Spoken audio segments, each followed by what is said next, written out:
Your badge can't shield your wife. Now guard duty starting, and we're getting to your wife. But it can expose your lies.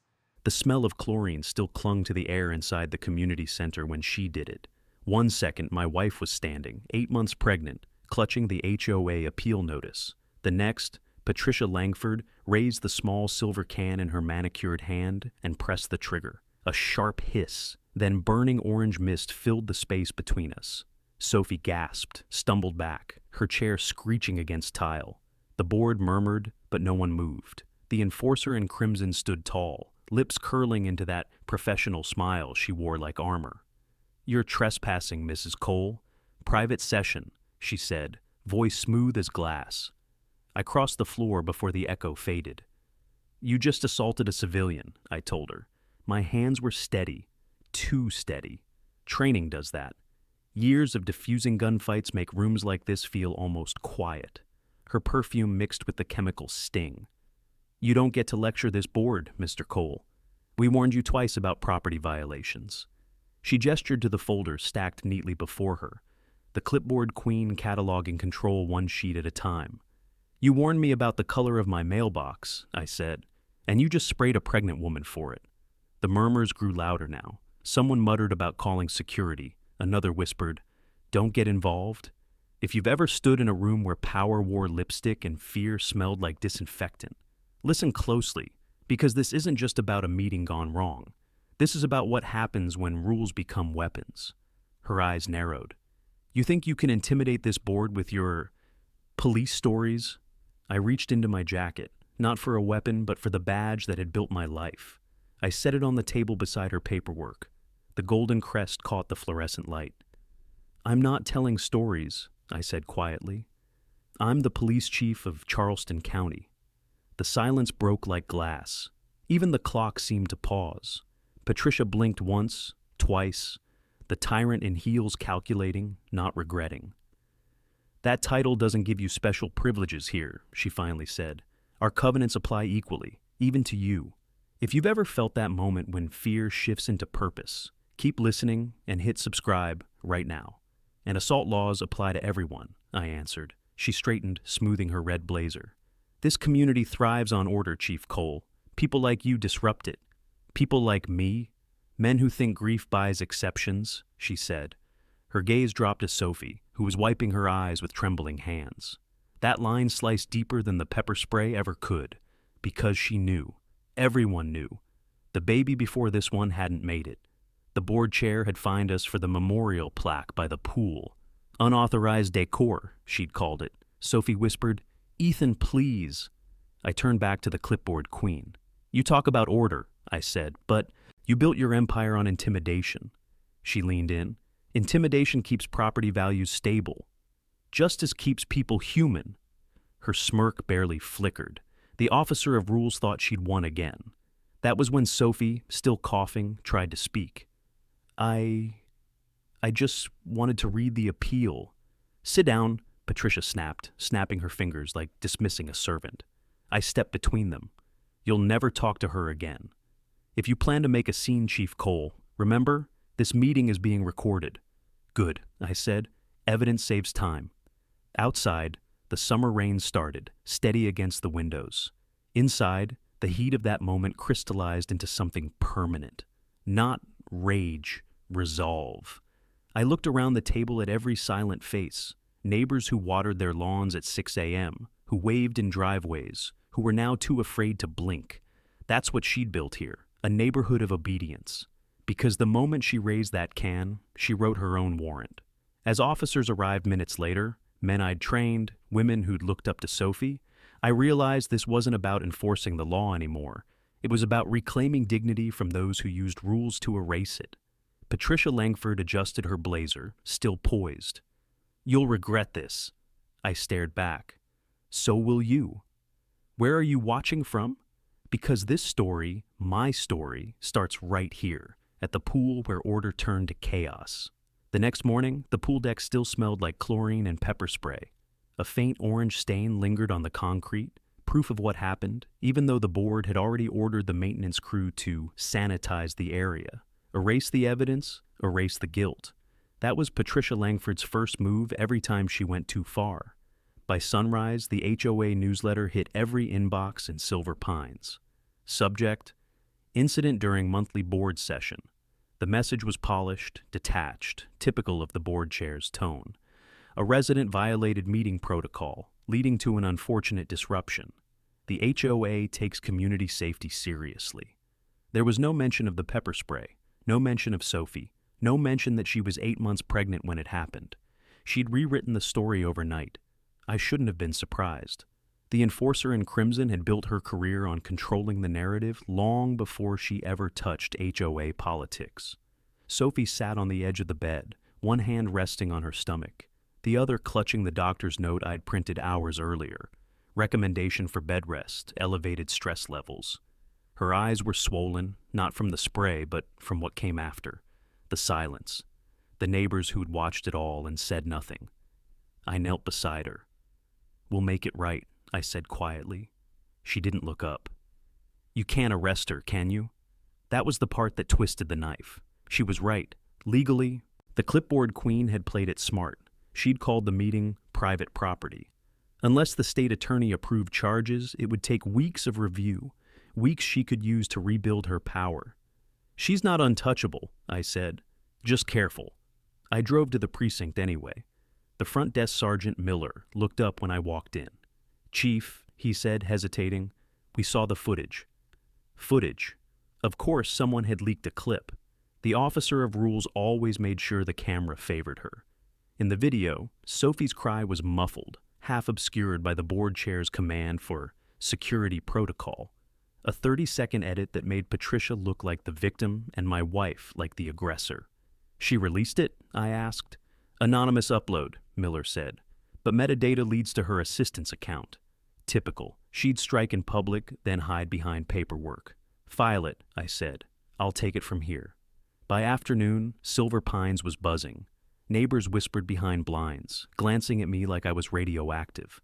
The tyrant in heels had done this before. Divide, isolate, control. I'd seen it in interrogation rooms, in war zones, in politics.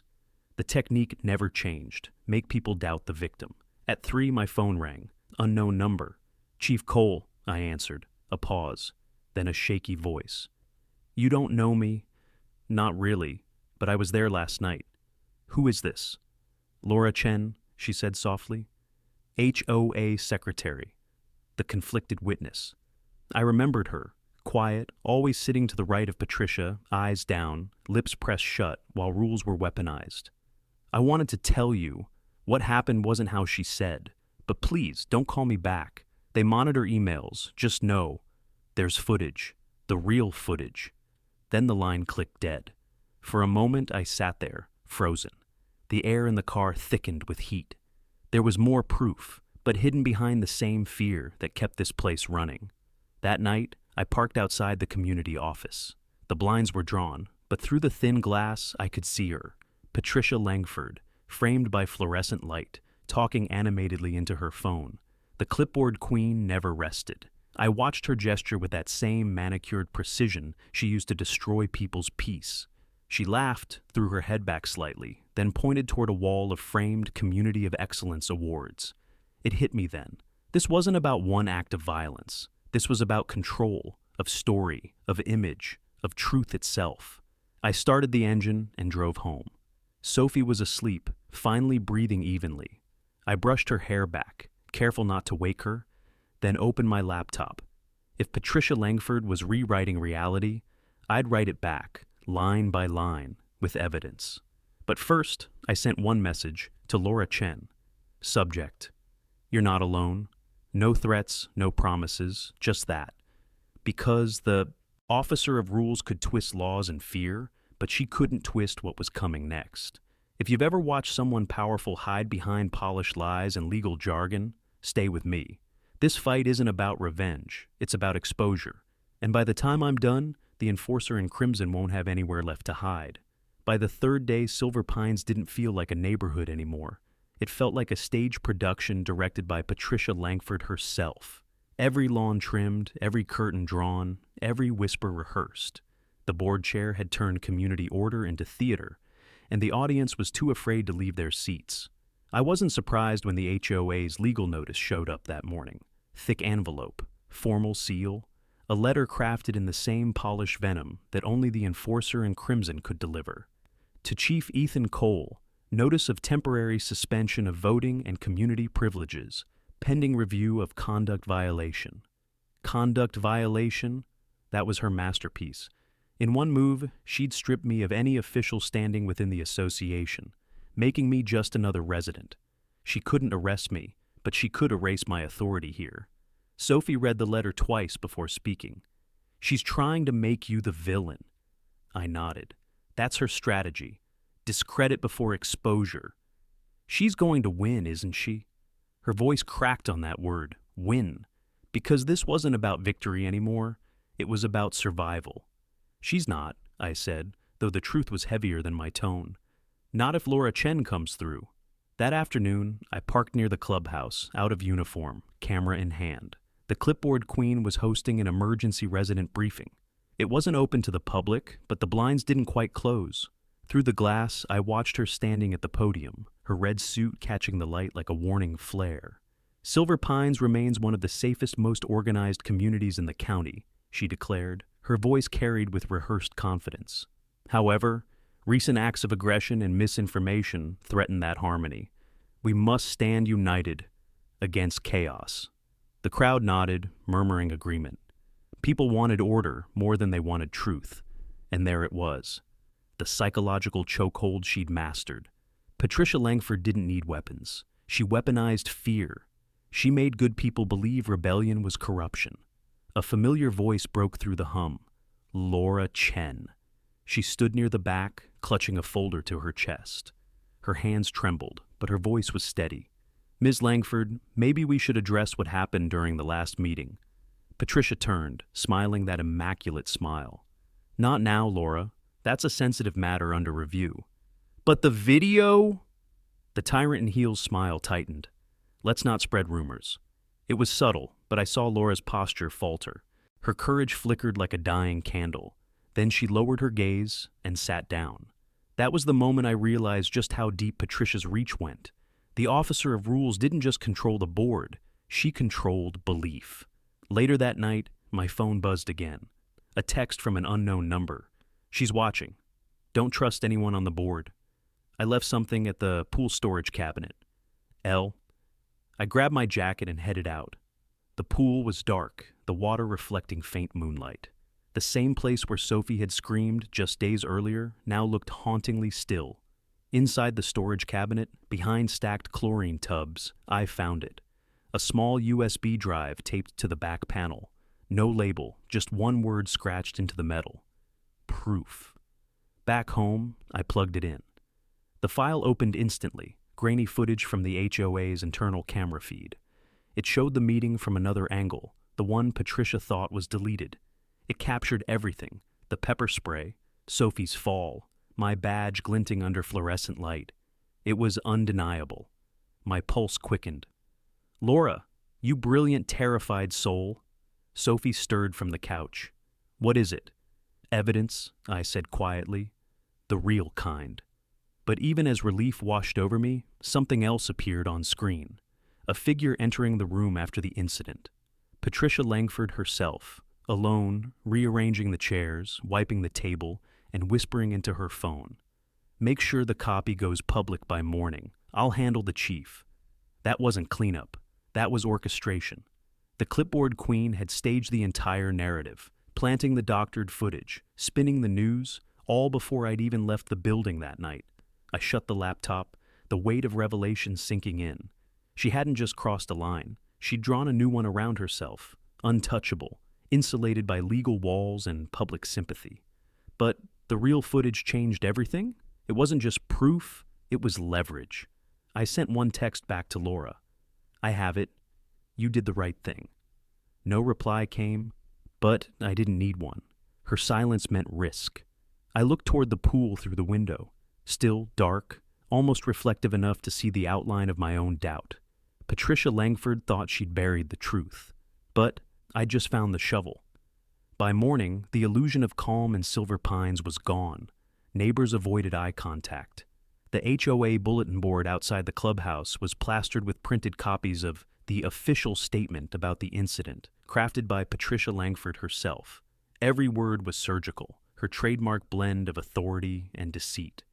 The board chair didn't just run this neighborhood, she curated it, like a gallery of compliance. The headline read, "Community Disturbance, False Allegations Against HOA Leadership." Beneath it, a statement dripping with self-righteous precision. "We categorically deny the malicious rumors. Circulating online, the HOA remains committed to transparency, fairness, and safety for all residents." The enforcer in crimson had turned truth into a weapon again, and she was aiming it at me. Sophie sat at the kitchen counter scrolling through her phone, her face pale. "Ethan, she's everywhere. Every platform, every group chat, every community forum, Patricia's version of events dominated the feed. Carefully worded posts, anonymous comments, even a few neighbors claiming they'd witnessed Sophie attacking her first. "She's buying narratives," I muttered. "Same tactic politicians use, bury fact under a mountain of noise." "Can't we show them the real footage?" "Not yet," I said. "Not until it's bulletproof." Sophie looked at me, eyes trembling. "She's destroying us." "She's overreaching," I said quietly, "and when people like her overreach, they always leave fingerprints." That afternoon, I met Henry Dale, the HOA's contracted IT technician, at the back entrance of the community office. He wasn't supposed to be there, but fear has a way of making allies. "Patricia's tightening digital access," he said, glancing around. "She changed all the admin passwords yesterday, even the server keys." "Can you get me in?" He hesitated. "You didn't hear this from me, Chief, but yeah, there's a maintenance port she doesn't know about. Old firmware I installed before she took over. She thinks she's smarter than the system." "She isn't," I said. The clipboard queen might have ruled by intimidation, but technology was her blind spot. That was my terrain. We entered through the maintenance corridor. The air smelled of dust and toner. I passed framed plaques along the hallway, each one stamped with President Patricia Langford, her name, her face, her legacy of control. Inside the server room, blue lights flickered across the racks. Henry pointed to a terminal. "If there's backup footage, it's here. But if she scrubbed it—" "She didn't scrub," I interrupted. "She archived. People like her never delete. They hoard, in case they need to weaponize later." I sat at the terminal, fingers flying over the keyboard, file directories loaded one by one, dozens of logs. Then, buried 3 layers deep, an encrypted folder labeled Incident Audio Board. "Got it," I whispered. Henry leaned closer. "What's that?" "Insurance," I said. "Her kind never walks into chaos without a safety net." I decrypted the first file. Static, then voices. Hers, calm, rehearsed. If anyone asks, it was a defensive action. The woman was hostile. The chief escalated. A man replied, "That's not what happened, Patricia. Then fix it, or I'll find someone who will." The tyrant in heels never left anything to chance. I saved the file and disconnected the drive. Henry looked pale. "If she finds out we were here, she won't," I said. "She's too busy performing damage control." We slipped out through the side door, blending into the afternoon bustle. Across the lawn, I saw her, the officer of rules herself, standing by her car, talking to residents. Her smile was radiant, confident, intoxicating. Every gesture said leadership. Every lie looked like conviction. Then she spotted me. Her expression didn't break. She waved, sweet, polite, terrifying. "Chief Cole," she called out. "I was hoping we could chat about your wife's recovery. I've been so worried." The audacity made my jaw tighten. "We're fine," I said flatly. She nodded, stepping closer. "That's good to hear. You know, this misunderstanding has hurt the community spirit. People are uneasy. I just hope we can move forward." "You mean forget," I said. Her eyes glittered. "If that helps you sleep." Sophie's voice echoed in my mind. "She's destroying us." No, not anymore.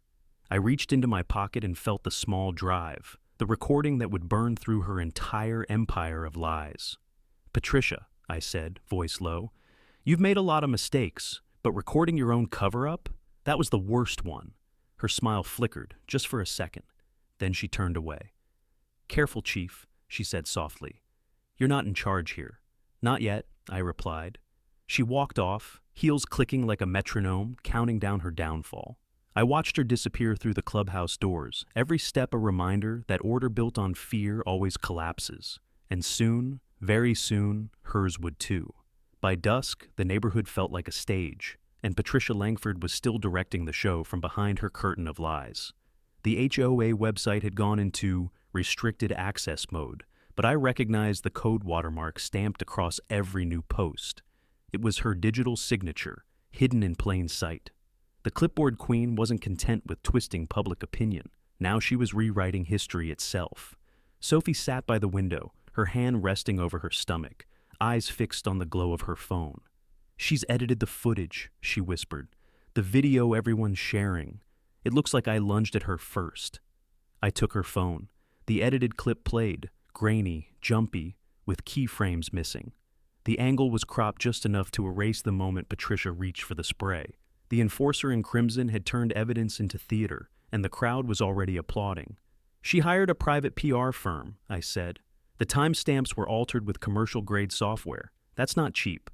Sophie exhaled shakily. "How do you stop someone who can buy the truth?" "You outsmart her," I said, "not outspend her." That night, I met Henry again in the garage behind his house. He'd brought 2 laptops and a portable drive. "You were right," he said. "Her footage files were uploaded to an off-site server, encrypted and mirrored. But there's one thing she didn't count on." He turned the screen toward me. A line of metadata scrolled across: user ID, session token, upload path. "Same ID that accessed the HOA database last week," Henry said. "It's hers. Patricia Langford, logged in remotely. She faked the upload through a community safety account, but the trace bounces back to her IP. She buried her own trail," I murmured. "No," he corrected. "She buried half of it. The rest is still breathing." He handed me a flash drive. "You'll want to keep this safe. It proves tampering, date, user, device. If this goes public, her entire defense collapses." Outside, the streetlights hummed. I pocketed the drive. "Then we make sure it does go public." Henry frowned. "You planning to leak it?" "Not leak," I said. "Expose." The next morning, I returned to the community pool, the same place where everything fell apart. It was quiet now, cordoned off with yellow tape, but the echo of that night still clung to the tiles. The wind rippled the surface of the water, and for a moment, I saw my daughter's reflection, the last thing I remembered before everything went red. I kneeled by the edge, gripping the rail. "You didn't deserve this," I whispered. "But she will." A voice came from behind. "Still visiting the crime scene, Chief?"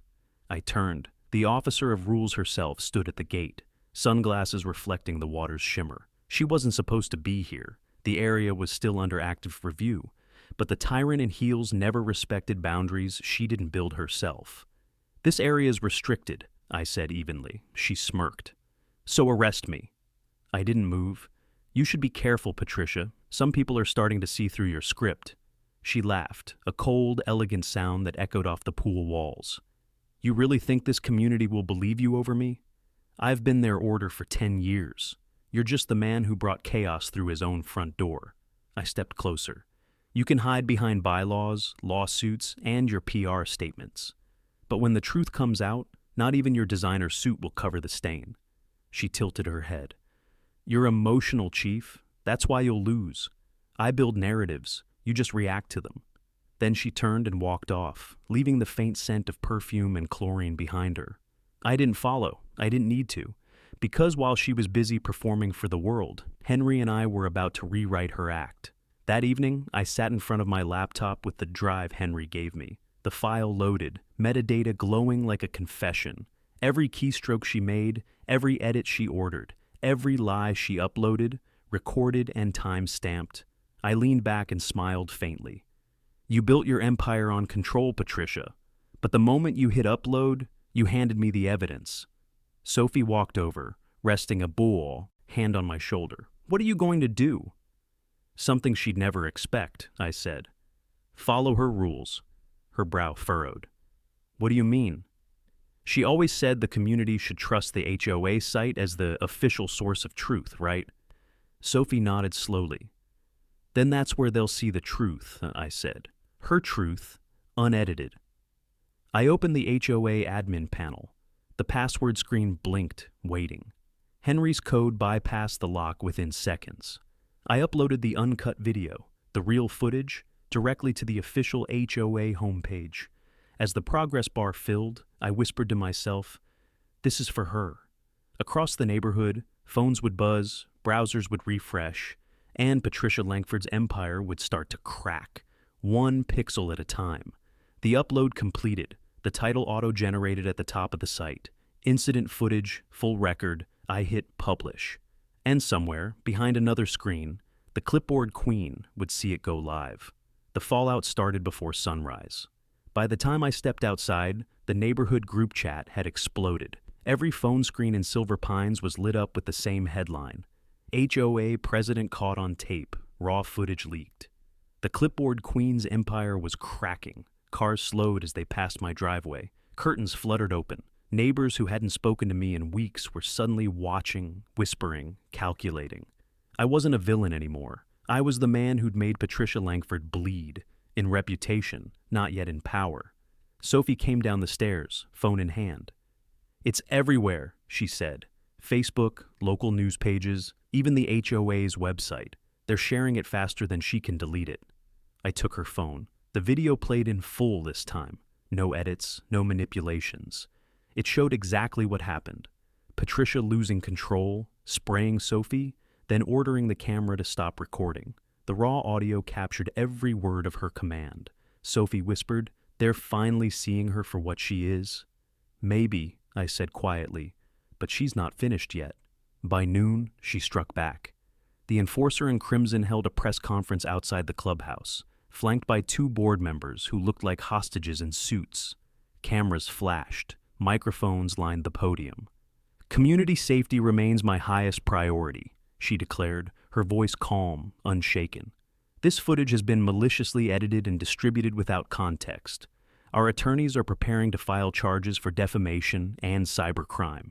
I watched from my office window across the street. Her performance was flawless, measured tone, polished posture, crocodile empathy. The tyrant in heels wasn't just defending her image. She was rewriting her downfall in real time. Henry texted me mid-speech. "She's deploying bots, paid social accounts, flooding comments with support. Half the comments are fake." I typed back, "Let her overplay. The deeper she digs, the louder the truth echoes." That evening, I met Officer Laura Chen behind the station.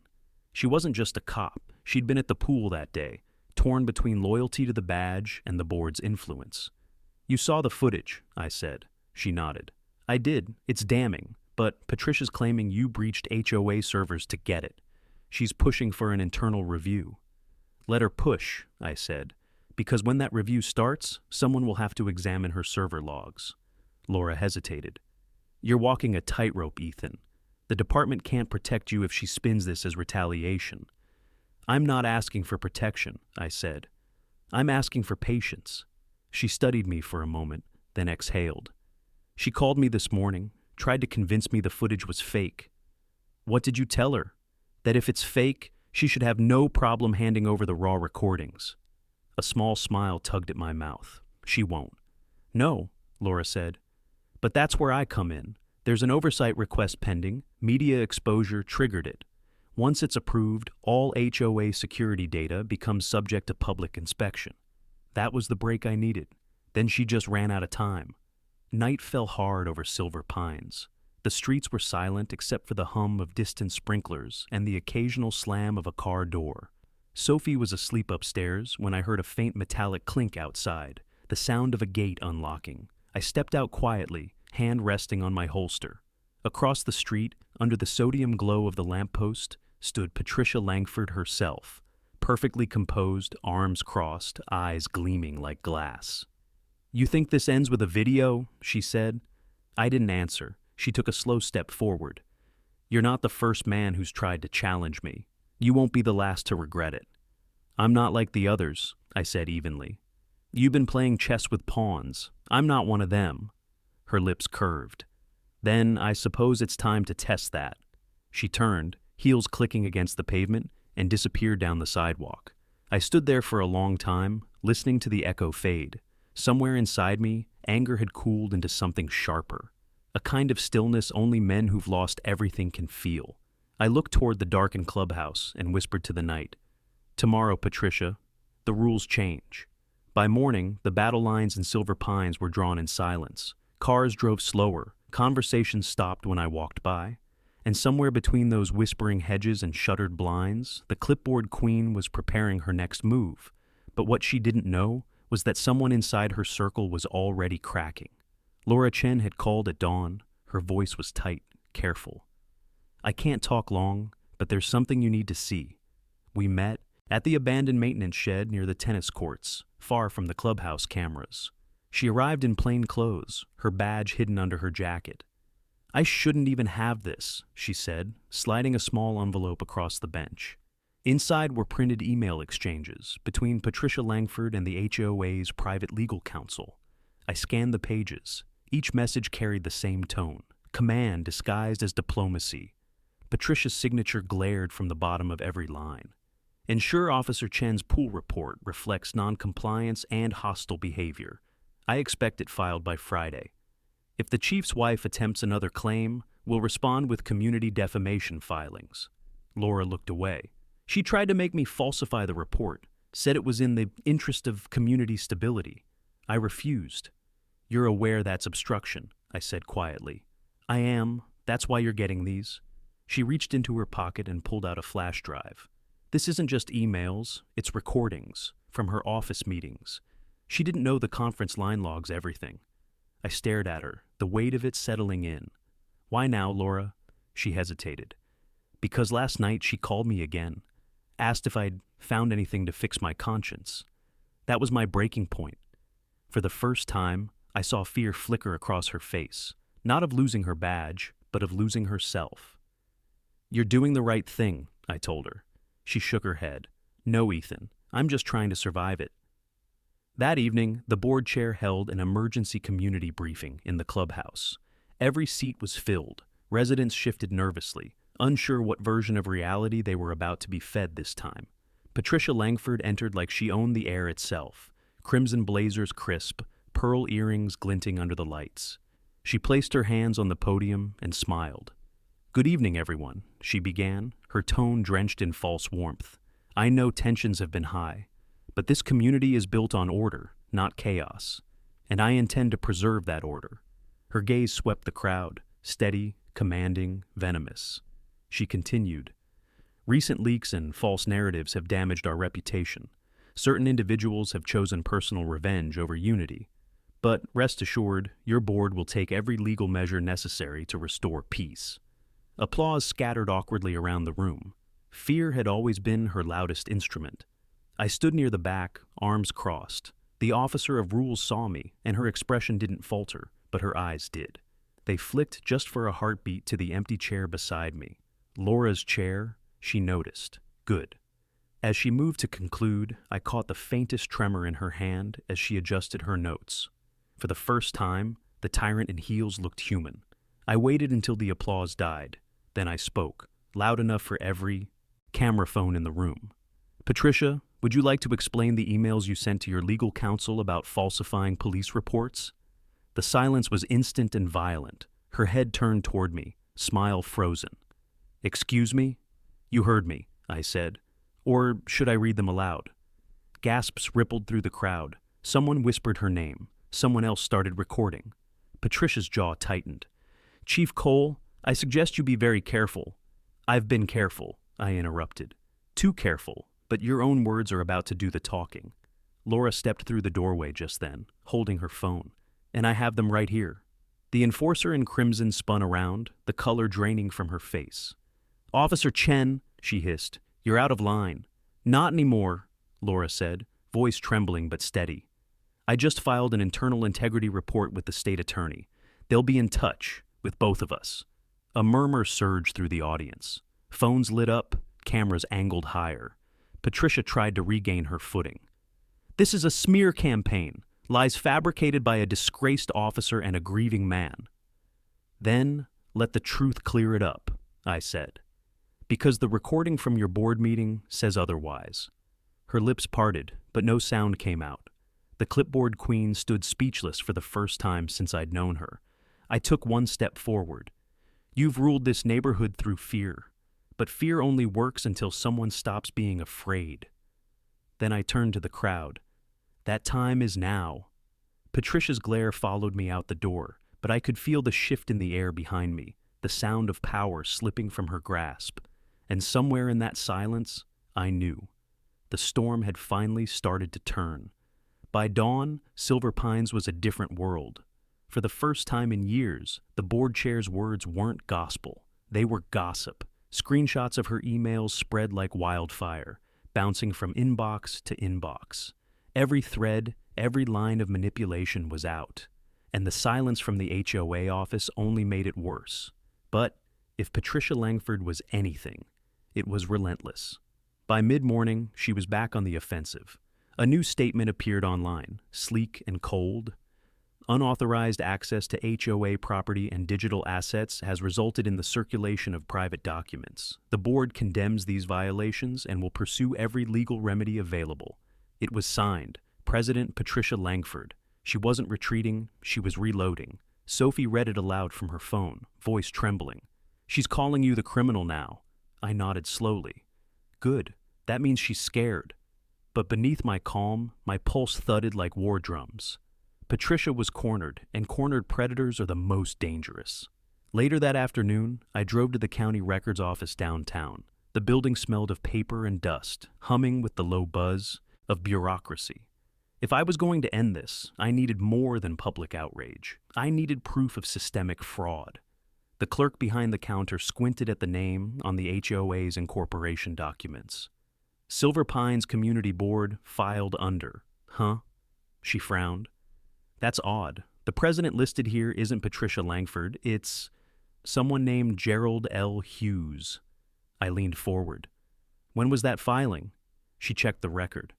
7 years ago, no updates since. That meant one thing. Patricia had never filed a legal amendment to assume office. Every rule, every fine, every enforcement she'd handed down. It was all under an invalid authority. The tyrant in heels wasn't just corrupt, she was illegitimate. I snapped a photo of the filing. Thank you, I said. Anything else I can help with? The clerk asked. I almost smiled. You already did. When I got home, Henry was waiting in my driveway, his face pale. She knows, he said. About Laura, about the leak. Someone tipped her off. I froze. Where is Laura now? She's with Internal Affairs, giving her statement. But Patricia's been making calls, city council, the chief's office, even your captain. She's trying to box you in before you can move. Let her try, I muttered. She's out of moves. Henry shook his head.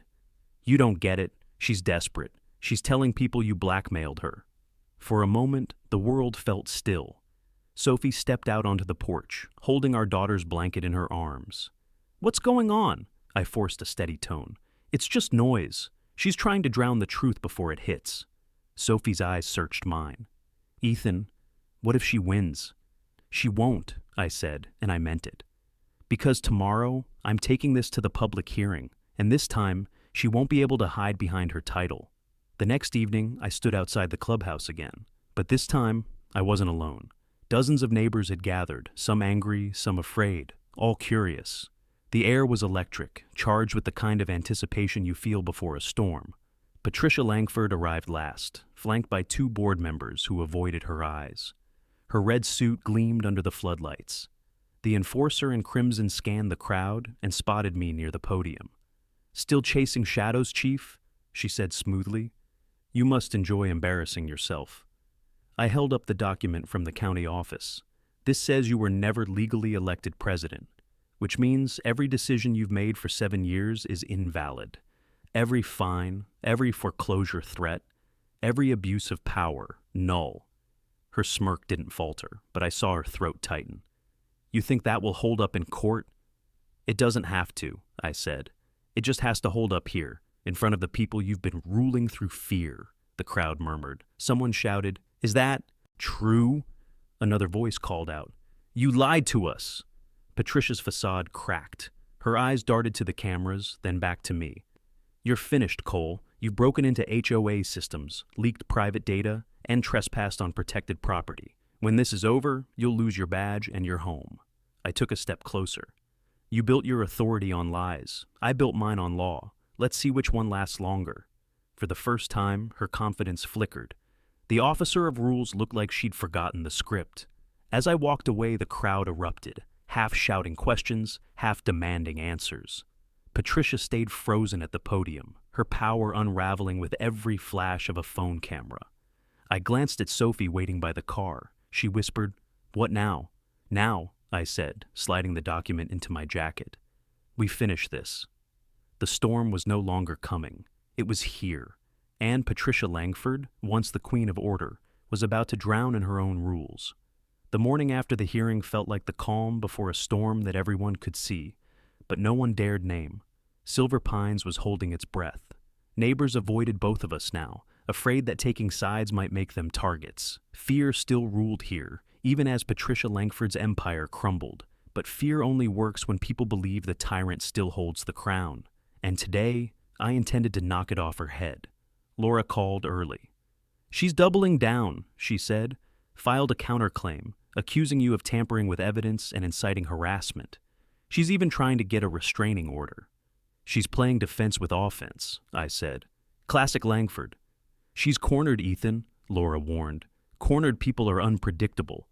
I stared out the window toward the pool where everything began, the place that had turned a quiet neighborhood into a war zone. Then it's time to show her what happens when she crosses someone who knows the law better than she knows her lies. By noon, the board chair had barricaded herself inside the HOA office.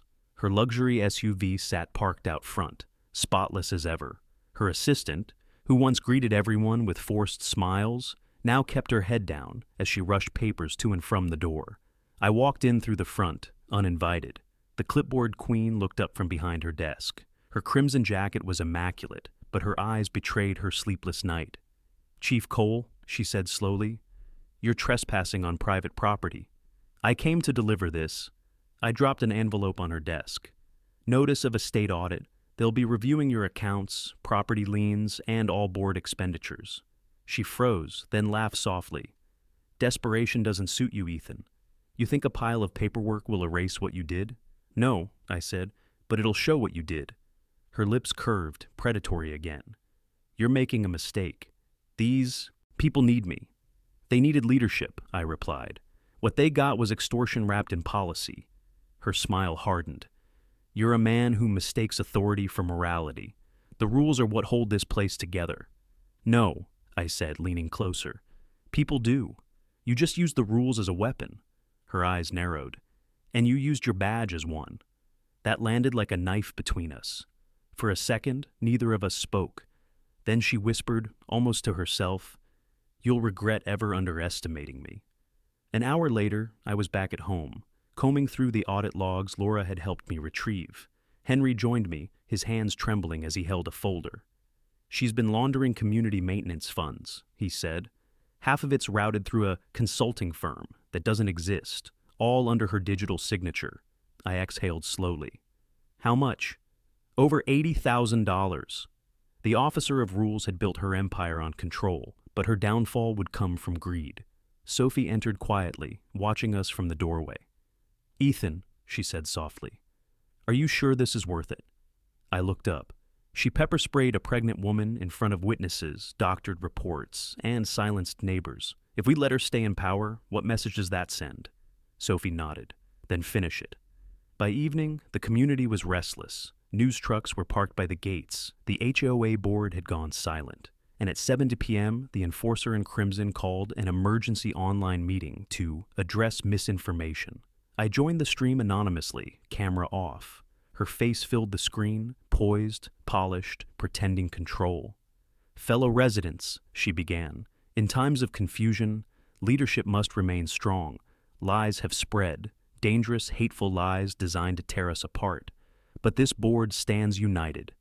Then her eyes flicked down, as if reading from a script. "Certain individuals have hacked confidential systems, manipulated files, and endangered our safety." That was her final card. Accuse me of the very crimes she'd committed. I uploaded the audit documents into the chat, one by one.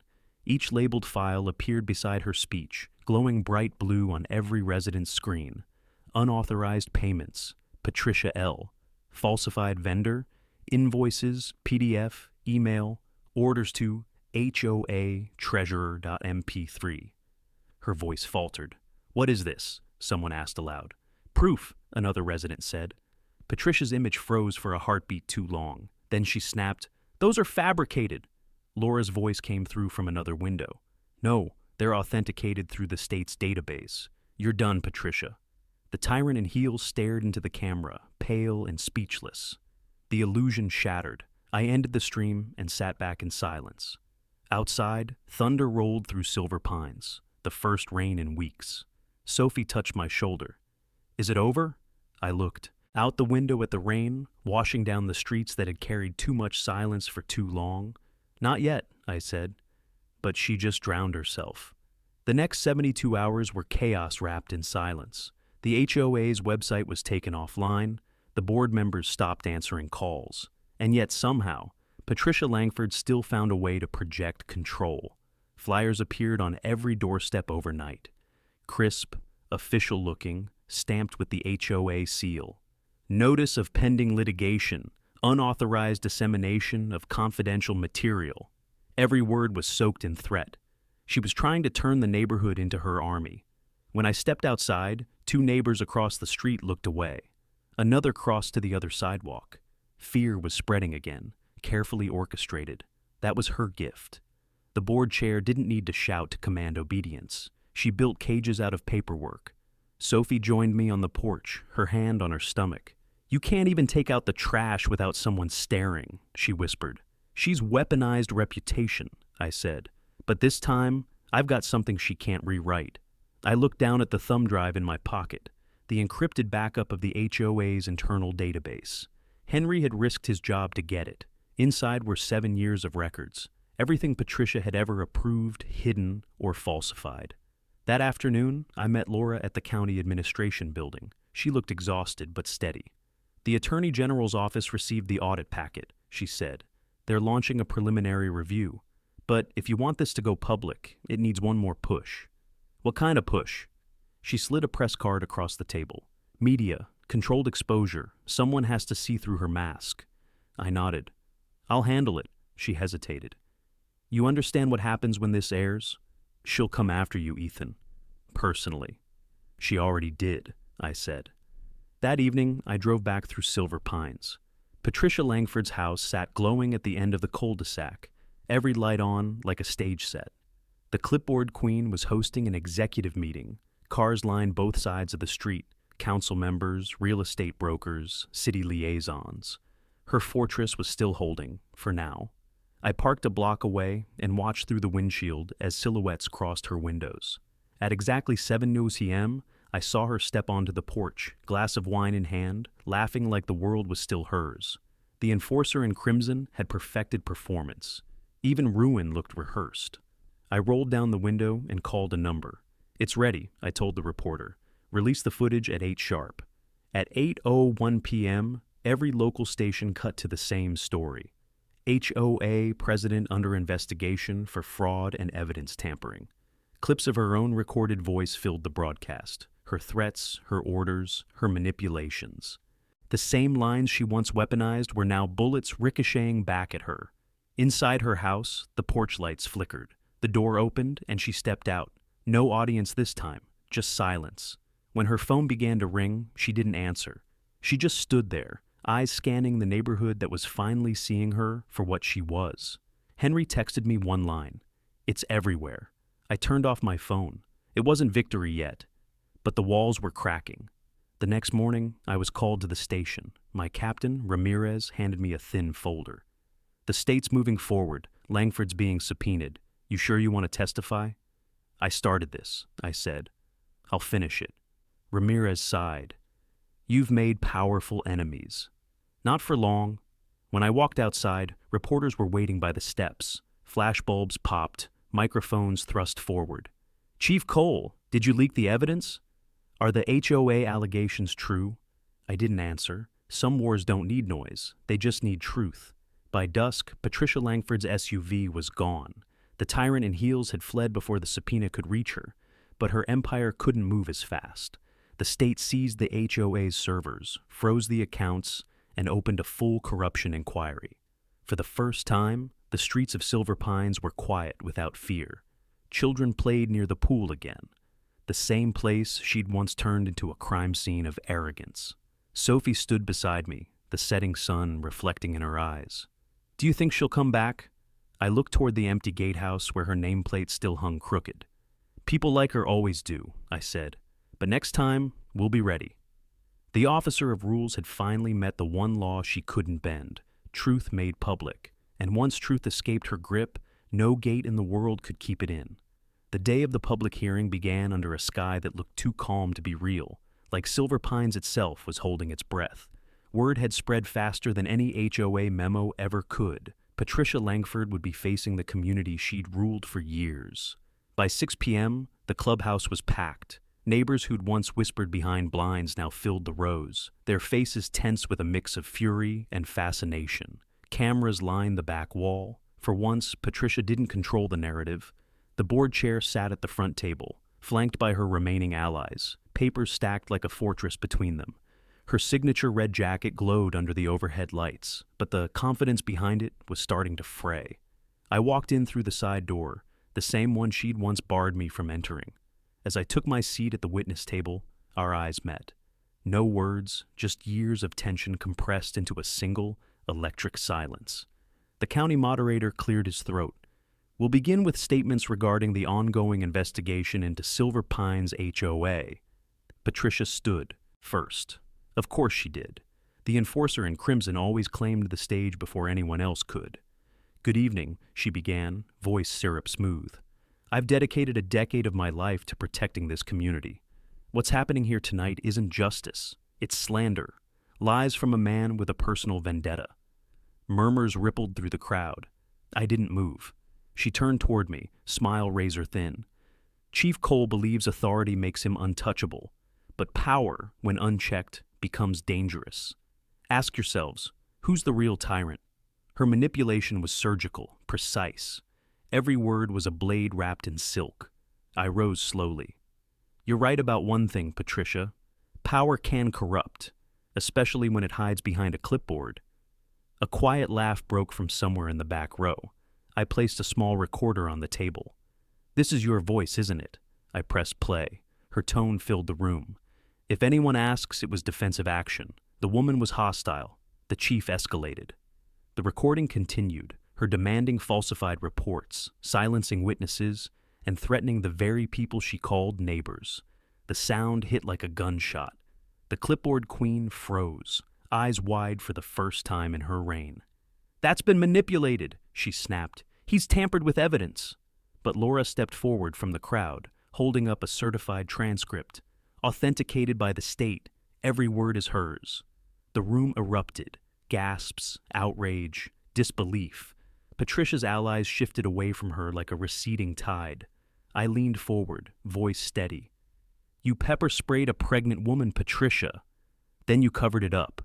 You turned an entire neighborhood into your personal stage, and you thought no one would ever challenge the script." Her mask cracked. "You have no idea what I've built. These people would be nothing without structure, without me." I took a slow step closer. "Structure isn't control, it's trust, and you burned every ounce of it." The tyrant in heels slammed her palm against the table. "You think this ends me? You have no authority here." I looked out at the residents, their faces illuminated by the harsh fluorescent lights. "She's right," I said. "You do." That changed everything. A woman in the back stood. "We vote to remove her." Then another, then dozens more, voices rising in unison. The moderator struggled to restore order, but the momentum was unstoppable. The community she once ruled by fear was now turning against her, by choice. The officer of rules stumbled back, realization dawning in her eyes. Her fortress of order was collapsing, brick by brick.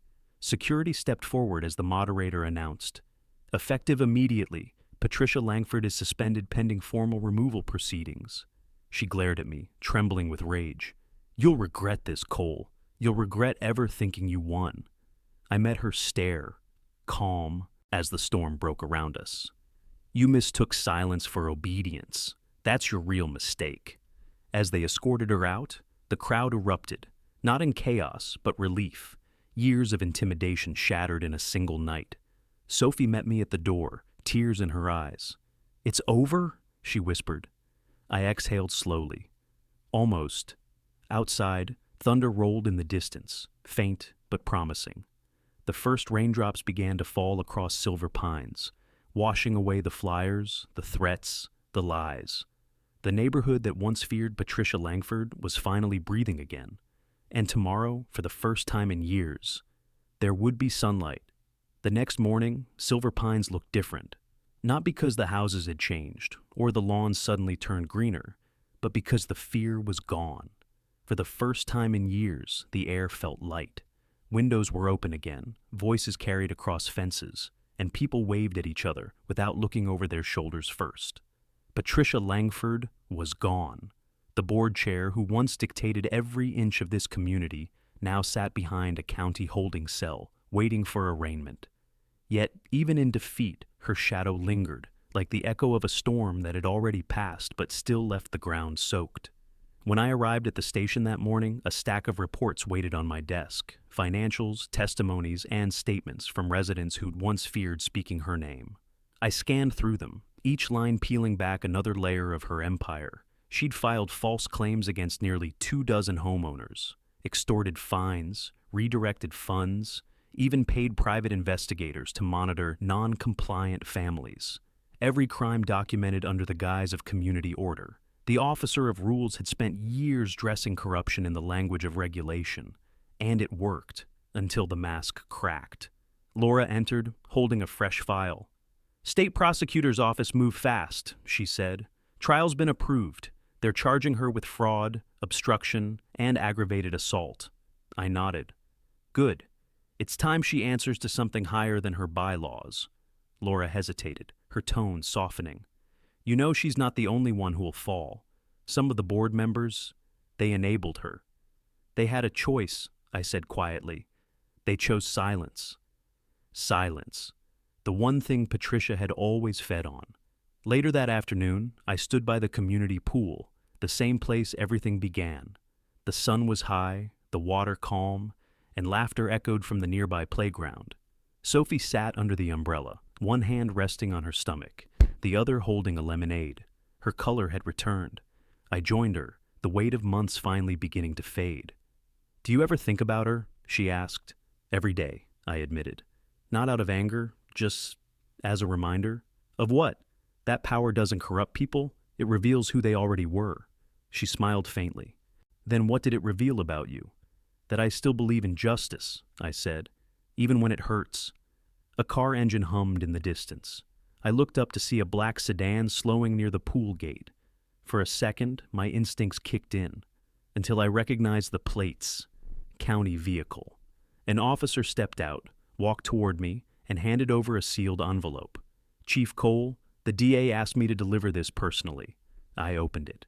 Inside was a single-page statement, Patricia Langford's handwritten plea bargain. She admitted to falsifying records, manipulating witnesses, and authorizing excessive enforcement under her authority as HOA president. But the final line caught me off guard. "I did what was necessary to preserve order. Without order, people fall apart." The arrogance was still there, even in surrender. The clipboard queen couldn't imagine a world that didn't need her control. She'd built her throne out of fear, and even when stripped of everything, she believed she was right. I folded the letter and looked at the pool, its surface glimmering under the light. "Order isn't control," I murmured. "It's respect." Sophie reached for my hand. "You gave that back to them." "Maybe, but some ghosts don't leave quietly." That night, I recorded a message for the channel.